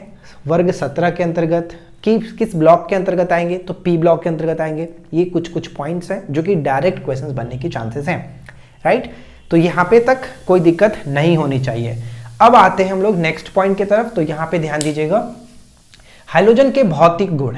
हाइड्रोजन के भौतिक गुण की अगर बात करें तो फ्लोरीन और क्लोरीन, फ्लोरीन और क्लोरीन जो है एक गैसीय फॉर्मेट है, यानी इनका गैस के रूप में ये मिलता है। हाइड्रोजन के भौतिक गुण के अंतर्गत फ्लोरीन और क्लोरीन दोनों गैसीय फॉर्म में मिलता है, जबकि ब्रोमीन द्रव फॉर्मेट में, लिक्विड में आता है, द्रव में आता है, लिक्विड फॉर्मेट में। ये चीज़ ध्यान रखिएगा कि एक प्रश्न हमेशा आपसे पूछा जाता है कि द्रव अवस्था में पाया जाने वाला एकमात्र अधातु कौन सा है? अधातु ब्रोमीन नन मेटल है, ठीक है। ब्रोमीन नन मेटल है और एकमात्र नन मेटल है जो कि लिक्विड फॉर्म में मिलता है। तो ये आपका हो जाएगा द्रव, ठीक है, द्रव यानी ब्रोमीन। अब आयोडीन रहता है ठोस, यानी हाइड्रोजन में तीनों चीज़ हमें देखने को मिलता है, गैस, द्रव और ठोस। अब यहाँ पे अगला जो हमारा पॉइंट है कि परमाणु क्रमांक बढ़ने पर गलनांक तथा क्वथनांक दोनों बढ़ते हैं, यानी बॉइलिंग पॉइंट और melting point. Melting point, boiling point दोनों बढ़ता है परमाणु क्रमांक बढ़ने पर। यानी अगर फ्लोरीन की बात करें तो फ्लोरीन से ज़्यादा बॉइलिंग पॉइंट होगा क्लोरीन का, क्लोरीन से ज़्यादा बॉइलिंग पॉइंट होगा ब्रोमीन का, ब्रोमीन से ज़्यादा बॉइलिंग पॉइंट होगा, मेल्टिंग पॉइंट होगा आयोडीन का। तो ये चीज़ याद रखेंगे कि परमाणु क्रमांक बढ़ने पर गलनांक तथा क्वथनांक में वृद्धि होता है। ये डायरेक्ट प्रश्न पूछा जाता है, ठीक है, डायरेक्ट आपसे पूछा जाएगा। एक टॉपिक में आऊँ और कराऊंगा आपको कि जो बढ़ता घटता पर आधारित जो सवाल होते हैं ना, वो बहुत इंपॉर्टेंट है, क्योंकि वहाँ से डेफिनेटली एक प्रश्न देखने को मिलता है हर एग्जाम्स में। तो मैं आपको वो भी टॉपिक करा दूंगा। और साइंस के 2-3 टॉपिक और जो कि बहुत चुनिंदा है वो मैं आपको कराऊंगा। पादप उत्तक मैंने कराया था, आप उसको ज़रूर देख लीजिएगा, क्योंकि पादप उत्तक में जो बहुत सारे सवाल आते हैं ना वो आपके कवर हो जाएंगे। अगला देखिए, जितने भी हाइड्रोजन हैं, जो आप हाइड्रोजन फ्लोरीन, ब्रोमीन, आयोडीन देख रहे हैं, ये सभी अम्लीय ऑक्साइड बनाते हैं, अम्लीय ऑक्साइड बनाते हैं। तो कथन 2 चीज़ यहाँ पे ध्यान देगा। पहला कथन इस चीज़ को कि हाइड्रोजन मुक्त अवस्था में नहीं पाए जाते हैं, साथ ही साथ सभी हाइड्रोजन अम्लीय ऑक्साइड बनाते हैं। तो क्वेश्चन आपसे गलत करने के लिए क्या दिया जाएगा कि पहला पॉइंट से रहेगा कि पहला कथन कि हाइड्रोजन सभी क्षारीय ऑक्साइड बनाते हैं, तो पहला आपका गलत होगा। दूसरा पूछा जाएगा कि हाइड्रोजन मुक्त अवस्थाओं में भी पाए जाते हैं, तो ये चीज़ आपका गलत हो जाएगा। तो यहाँ पे ध्यान रखना है कि दोनों कथन क्या है, ठीक है। अगला पॉइंट कि परमाणु त्रिज्या की अगर हम देखें तो परमाणु त्रिज्या नीचे जाने पर बढ़ता है, जैसे जैसे हम नीचे जाएंगे उसकी परमाणु त्रिज्या बढ़ती है। तो यहाँ पे आप देख सकते हैं कि फ्लोरीन, क्लोरीन, ब्रोमीन और आयोडीन सभी का आप इस तरह से देखेंगे परमाणु त्रिज्या, जैसे जैसे नीचे जाएंगे उनका परमाणु त्रिज्या बढ़ता है, राइट। अब उसके आता है कि सबसे प्रबल ऑक्सीकारक कौन है? सबसे प्रबल ऑक्सीकारक आपका हो जाता है फ्लोरीन। फ्लोरीन सबसे अधिक ऑक्सीकारक होता है, साथ ही साथ सबसे अधिक अभिक्रियाशील होता है। इन दोनों को याद रखिएगा। नेक्स्ट पॉइंट आता है कि जो अगर क्रम की बात करें तो इनका क्रम भी आप देखेंगे कि सबसे अधिक फ्लोरीन है, उसके बाद क्लोरीन है, ब्रोमीन, आयोडीन, जैसे हमने अभिक्रिया में देखा था, अभिक्रियाशील तत्वों में जो क्रम है उसी तरह से यहाँ पे ऑक्सीकारक का भी क्रम आप देख पाएंगे, ठीक है। अब आता है टिंचर आयोडीन। तो टिंचर आयोडीन का उपयोग खास करके एंटीसेप्टिक के रूप में करते हैं हम लोग, एंटीसेप्टिक के रूप में करते हैं। और टिंचर आयोडीन भाई होता क्या है? तो टिंचर आयोडीन हम देखे कहेंगे कि आयोडीन के एल्कोहलिक जो विलयन होता है, एल्कोहलिक विलयन को हम लोग टिंचर आयोडीन के रूप में जानते हैं, यानी आयोडीन के एल्कोहलिक विलयन को टिंचर आयोडीन के रूप में जाना जाता है। और ब्रोमीन जो होता है, ध्यान रखिएगा कि ब्रोमीन मुक्त अवस्था में नहीं पाया जाता, यहाँ पे कट करने का मतलब है कि नहीं पाया जाता है, ब्रोमीन मुक्त अवस्था में नहीं पाया जाता है। समुद्री जल में सोडियम, पोटेशियम, मैग्नीशियम में ब्रोमाइड के रूप में ये देखने को मिलता है। बात समझे आप कि ब्रोमीन जो है वो मुक्त अवस्था में नहीं देखने को मिलता है। ये समुद्री जल के साथ सोडियम, पोटासियम, मैग्नीशियम के ब्रोमाइड के रूप में हमें देखने को मिलता है। अब अगला सवाल आपसे ये पूछाएगा कि बताइए कि हाइड्रोजन ग्रुप में कौन सा ऐसा तत्व है जो कि रेडियोधर्मी पदार्थ है, रेडियोधर्मी प्रदर्शित करता है। तो स्टेटिन को टिक करेंगे, ठीक है। 85 उसका जो कि एटॉमिक नंबर है, इसको भी याद रखिएगा। अगर आपसे पूछे कि हाइड्रोजन क्या मुक्त अवस्था में पाए जाते हैं, बिल्कुल नहीं पाए जाते हैं। ब्रोमीन किस टाइप का तत्व है, तो एक अधातु है और ये लिक्विड फॉर्म में मिलता है, एकमात्र अधातु है जो कि लिक्विड फॉर्म में देखने को मिलता है। तो देखिए आई होप कि ये टॉपिक आपका अच्छे से कवर हो गया होगा। इसमें जितने चीज़ें पूछे जाने के चांसेस वो मैंने करा दिया है। खास करके इस तरफ के जो चीज़ें हैं वो आपको याद रखना है, जो कि पी ब्लॉक का तत्व है, 17 वर्ग के अंतर्गत आता है। लास्ट में इलेक्ट्रॉनों की संख्या यानी 72 कोष में इलेक्ट्रॉनों की संख्या, जिसको वैलेंसी इलेक्ट्रॉन या फिर इसको संयोजकता कहते हैं, 7 होता है। ये चीज़ याद रखिए। तो उम्मीद है ये वीडियो आपके लिए हेल्पफुल रही होगी। पसंद आया हो तो लाइक एंड शेयर करिएगा। चैनल पे पहली बार है सब्सक्राइब करके नोटिफिकेशन बेल आइकन को ऑल पे सेट करिए। मिलते हैं नेक्स्ट वीडियो में किसी नए टॉपिक के साथ। Thanks for watching, keep watching, keep learning, have a good day.